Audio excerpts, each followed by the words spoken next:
Awesome. There you go. Love the welcoming committee. That's awesome. And my name is Kelly Carr, and I'm going to take you down so that I'm sure you're probably starting to get hungry, huh? So welcome. Come on.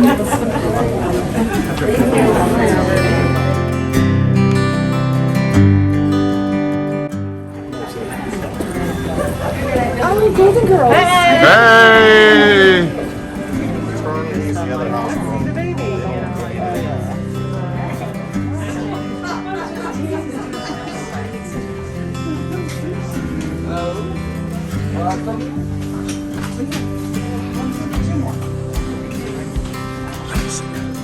Bruce, you have everybody here? Yep. All right. So we'll introduce everybody. So welcome to HCA Florida Fawcett Hospital. My name is Brent Burrish. I'm the Chief Operating Officer and Ethics Compliance Officer here at Fawcett.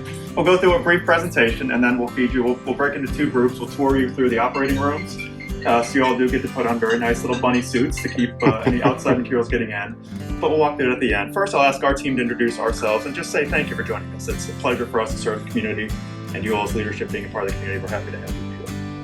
So I'm Alexandria Benjamin. I'm the Marketing and Public Relations Director here. So welcome.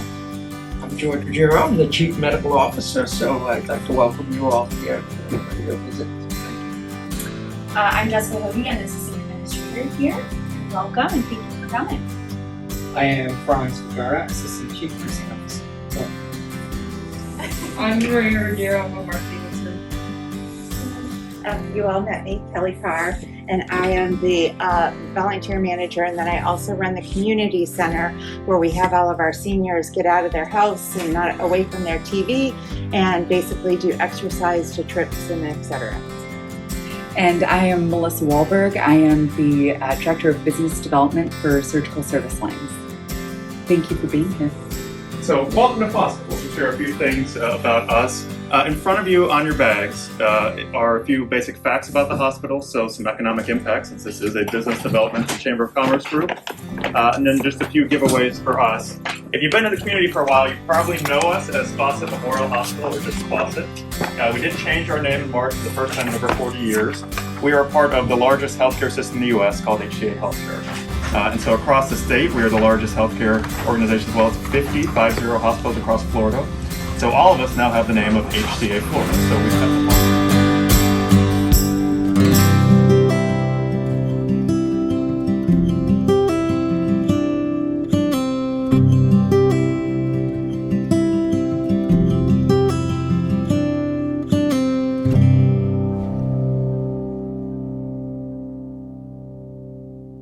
It's not really like you're saying a very healing environment through the decor, it seems like, which it is very relaxing and much more soothing than what we might be used to walking into.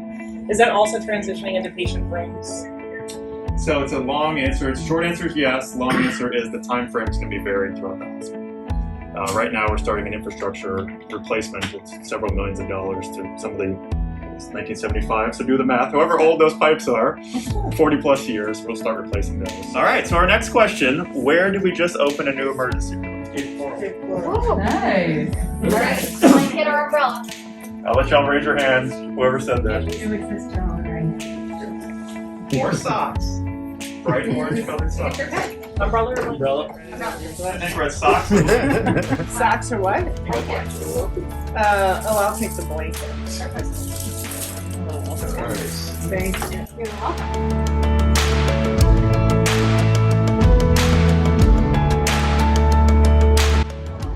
You probably heard on the news just recently where they were saying that there's not enough hospitals in rural. You're always hearing, so that's really what the emphasis is.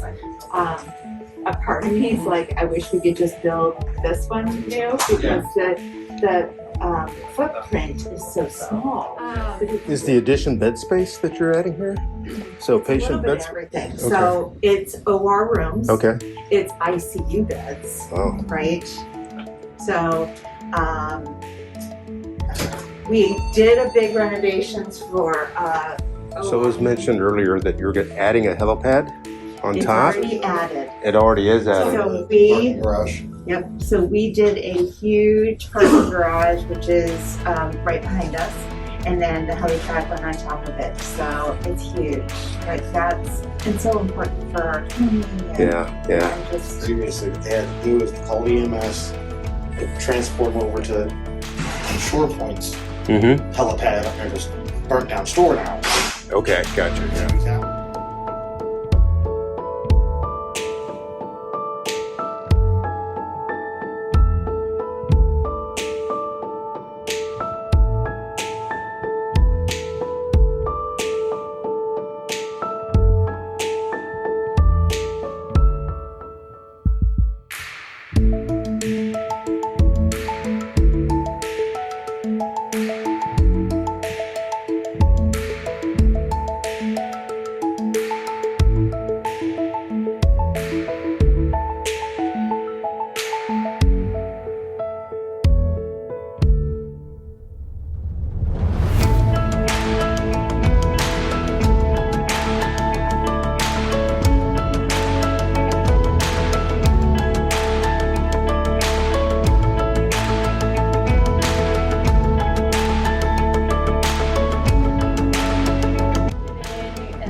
Inside the abdomen, do arthroscopic procedures with it as well, knee joints, elbows,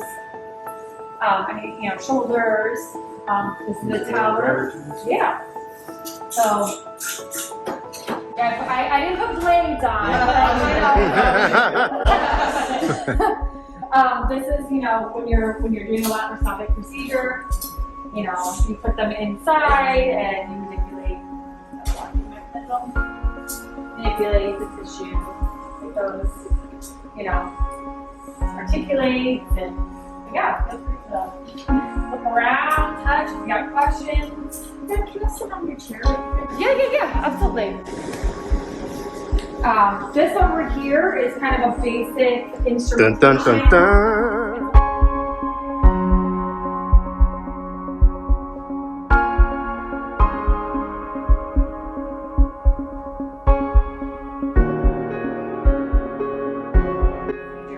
Have a small incision wherever we're doing the procedure at. This goes into your abdomen, and then all of our instrumentation goes in little holes that we have. This one isn't technically what this is for thoracic procedure, but there's typically a little hole right here in all instrumentations, anything like that. Staplers, you name it, you put it through it. Oh, wow. Yeah. Wow. Yeah. So it's obviously minimally invasive versus how you have an open procedure where you do a huge incision. You use this to stick it in. This is like something I need. I don't know that that's quite used for dust. I'm pretty sure there's probably no dust there. Dun, dun, dun, dun. There you go. That's for removing your tonsils. That's a tonsillectomy shoot or something. There you go. Here we go. There we go. Oh, hey, here we go. There we go. We have our sanitation come in and they literally from ceiling to floor. Everything's like that. Everything's mopped, everything's May the force be with you.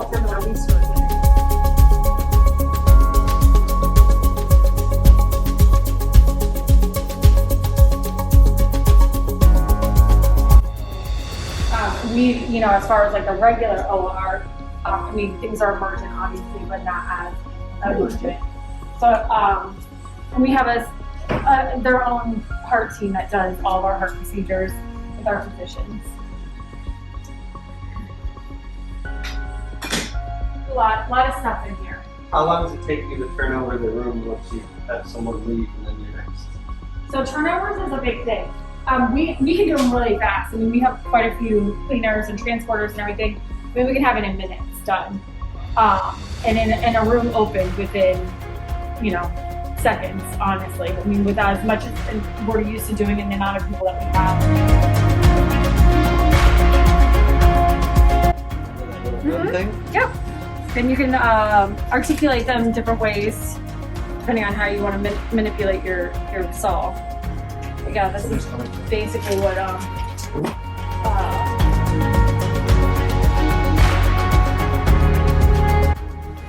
last transformation of the OR. Oh my goodness. There's how that cracking chairs as well. Oh yeah. Back to the robot. So new age. Grace can touch anything as well. This is for breakfast. So this is it does I won't put it all up, but it's very back to so it is like a simulation of what you'd be doing.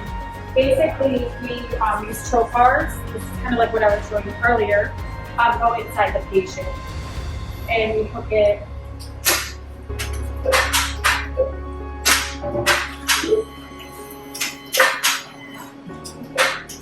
R2D2.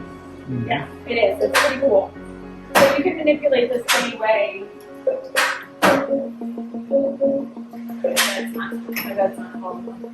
Is this like a Da Vinci system? What This is is a it? Da Vinci. It Yeah. is, okay. But basically, these go inside any part of the abdomen wherever you want. And then the console, that's where, behind you, is where the physician sits. And they manipulate. You can look inside of it as well if anybody is interested. That is so cool. But these are like the arm pieces. And they manipulate, just kind of like a joystick. They look into here, and that is what translates over to the arms over there. Wow. And the pedals. Is there...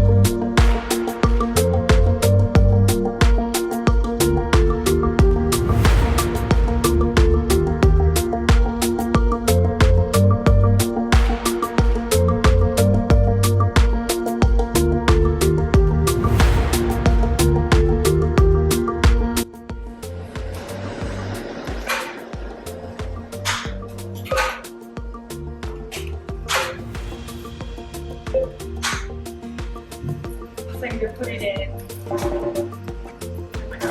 It's not set up, but it would just sit like that inside the trocar that I had shown you, and then the arm, the position literally just however they want it, stays in place. Yeah, the bed's docked to the patient. Everything's like one.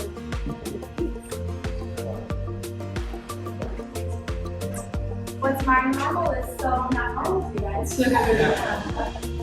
Is this? So we have a lot of new physicians, completely different. We had a whole bunch retired that is older, did laparoscopic. So for a lot of our, younger physicians, they're definitely going for robotics. So any of your gallbladders, your appendix, you don't really do a lot of that. Prostates. We don't do a lot of GYN stuff here, but they do a lot of that, not in our facility, but elsewhere. So it's pretty much the doctor's preference whether they do laparoscopic or this. Yeah. Yeah. And then are most new medical or doctors trained on this in med school, whereas Yes, like the older ones weren't, Yeah. right? Yeah, and it's just like their preference and what they're comfortable with, and obviously you want your physician to be comfortable with what procedure they're doing. But yeah, we do it a lot here. That's why we added a whole other robot room, specifically just for robots. Most common surgeries you guys. Ortho, we're huge ortho. In general, a lot of gallbladders, a lot of open belly stuff, so bowel resections, a lot of that. Yeah, ortho is probably our number one.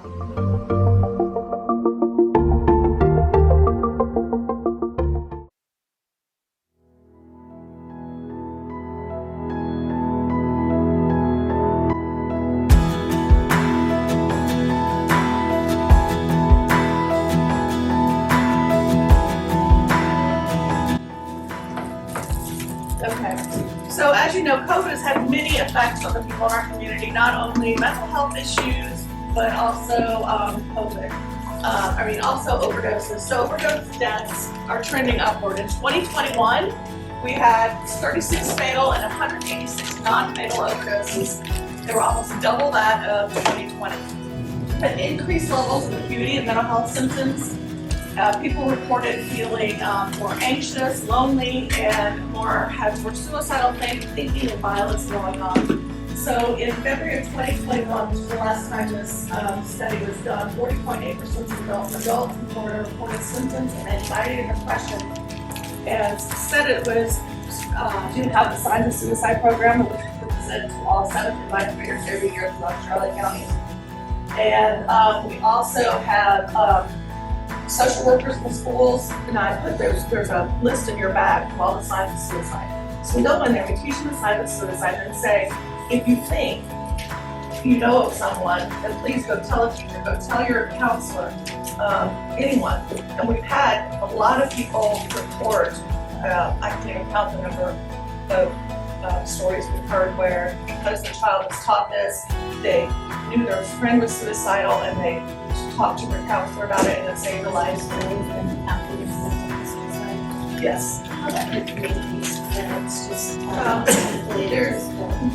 Yeah, we've offered that too.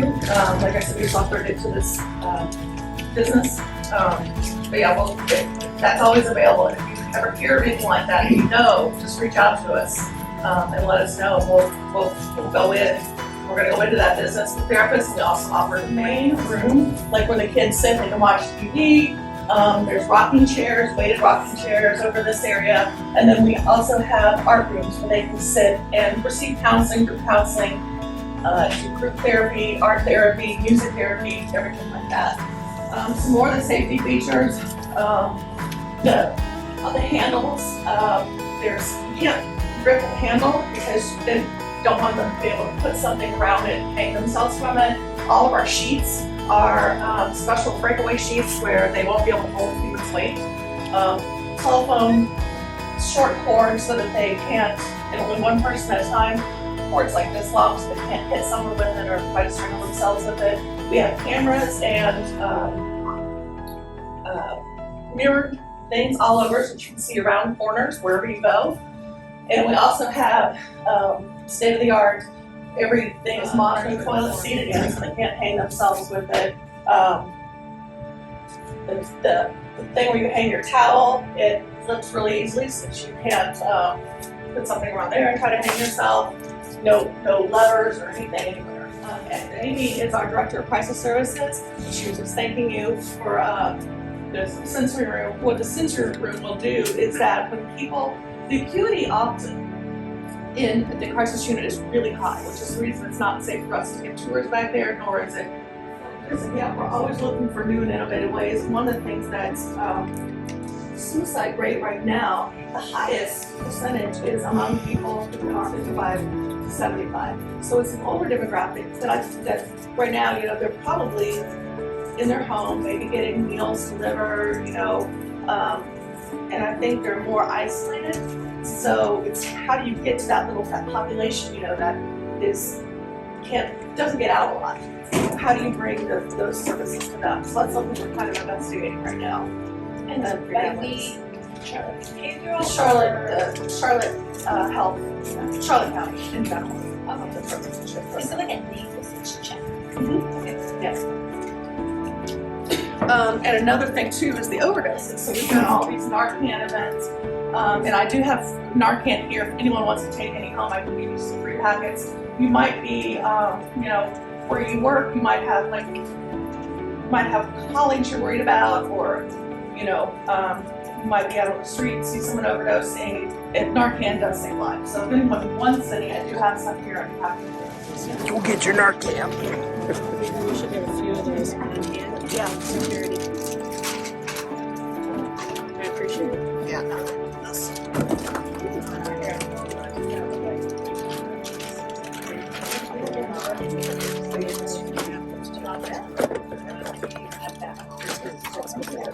Thank you. Can I have one of the informational? Yes, oh, here, take this too. I'll take an informational packet too. Okay, yes. That's why we we tend to convince these people, no, you gotta go to the hospital. That's You right. just That's go right. deed on fentanyl. You have to go to the hospital. Wow. And unfortunately, the times when they say no, That's when they go, huh? No, Yeah. that's when March can act. Oh, gotcha.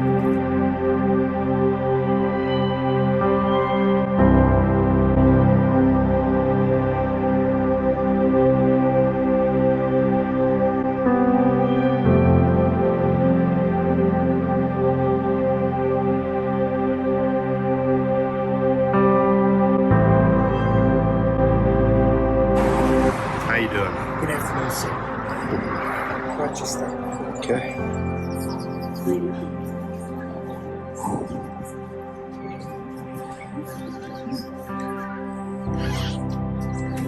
Well, welcome everyone to Kays-Ponger. My name's Elise. I'm one of the funeral directors here that meets families on a daily basis. So we're glad to have all of you here today. So just a little overview. Kays-Ponger has been in the area for a very long time, serving the clients here in Punta Gorda and some of the Port Charlotte families as well. We have 4 different locations. So we're here in Punta Gorda, we're in Port Charlotte, we're in Venice, and Englewood. So we kind of have a wide spread.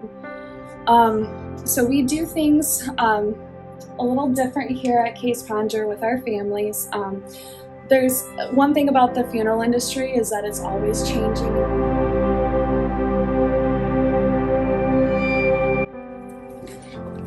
So it's a little bit different with the tables, with the round tables.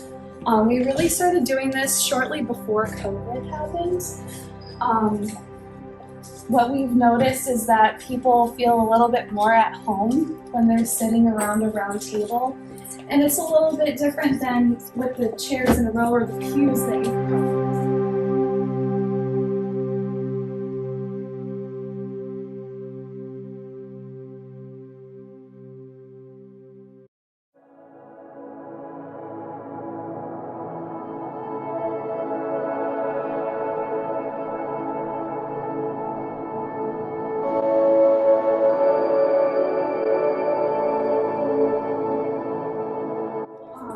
Stacey Jones, actually, I'm sure a lot of you know who she is. She is our event coordinator here. So what she does is we give her all the information as funeral directors, and then she puts it all together. So she'll go to Hobby Lobby, like she goes to the extreme. She goes thrifting. She'll reach out to people on Facebook.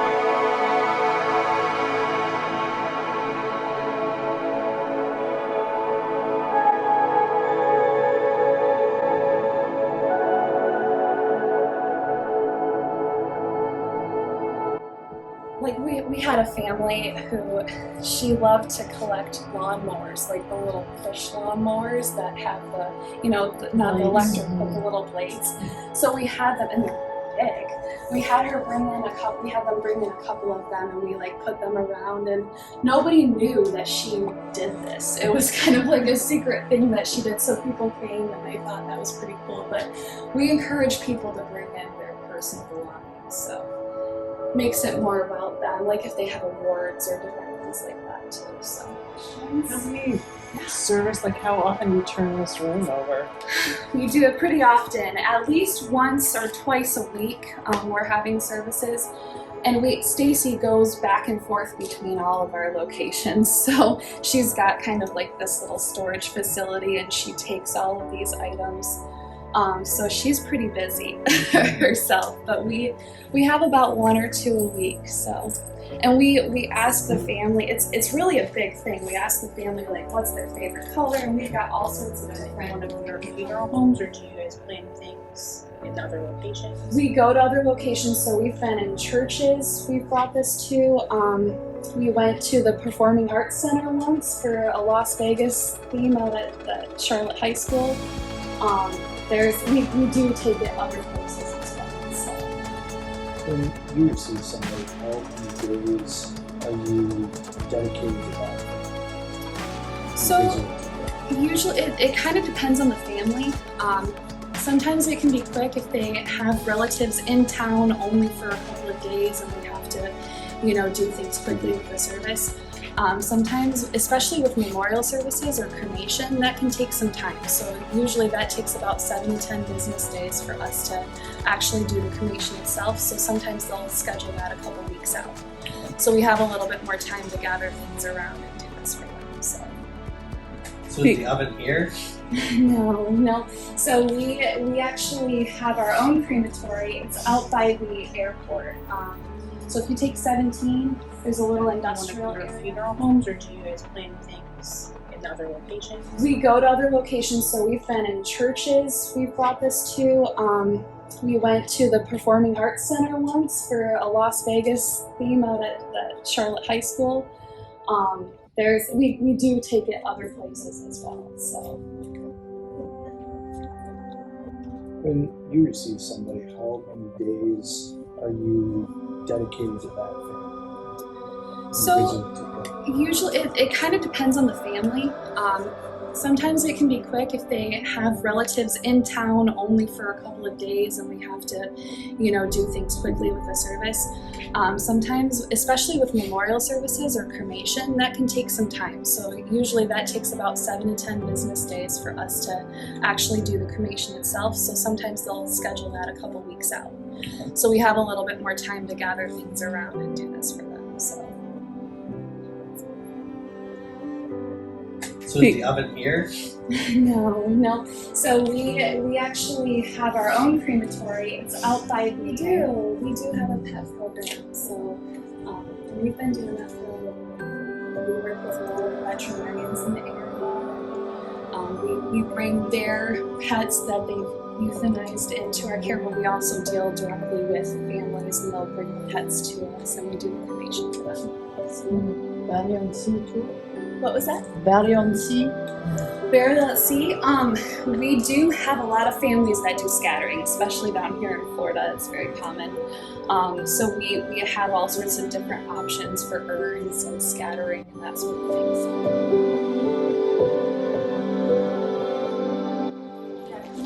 That's what I'm talking about. I see it. Thank you very much. Thank you. This is what Ray was waiting for. That's it. There you go, Ray. Yes. So another thing that we offer our families is catering. It's a little abnormal to have food in a funeral home. I'm from Michigan, so like that. Me too. Okay, so that's something That's that what we doesn't do. really happen there. It's We had it at every that's funeral. good. That's awesome. That's awesome. We actually brought a pumpkin in for my son's funeral. Oh, very cool, very cool. So, having food at a funeral, usually they have the funeral and then every single time the family will go out for a luncheon afterwards. So what we've been doing is making it a little easier on our families. Rather than going from the funeral home and having to go somewhere else in the restaurant, having to try to make reservations or taking them back to their house and making sure somebody goes ahead of time to set all the food out. It's a little difficult for families. But yeah, it actually is really convenient for our families to just kind of stay in one spot and not have to worry about anything. So we've set up a spread here for you guys to enjoy. But before we do that, does anybody have any questions about it? Perfect. Well, it was so nice meeting you all today. I'll be around if anybody has any questions or anything, but feel free to go ahead and get some refreshments, okay? Thank you. Yes, thank you. Thank you. All right, what do you got? I got it. Bud Light wine, Cold Brew Bud Light. What is the white? The white wine is Chardonnay. Oh, sorry, British. Gotta get one of these. No. Thank you. You're off 17, right? That looks good, yeah. Wow.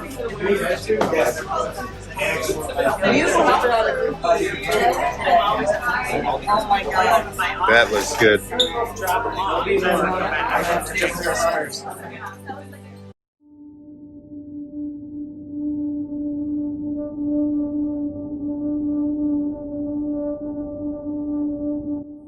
Keep it early. That's my job, is to keep everyone on time. Right, we're on time. You guys were good. So, I guess we're ready to head on back to the bus and call it a day. Thank you guys for your time. For the rest of the leadership, we'll see you at the big event. Yes. You have your ticket, right? Mental health for kids. It's been so much fun, but I've been discharging them all this week because they're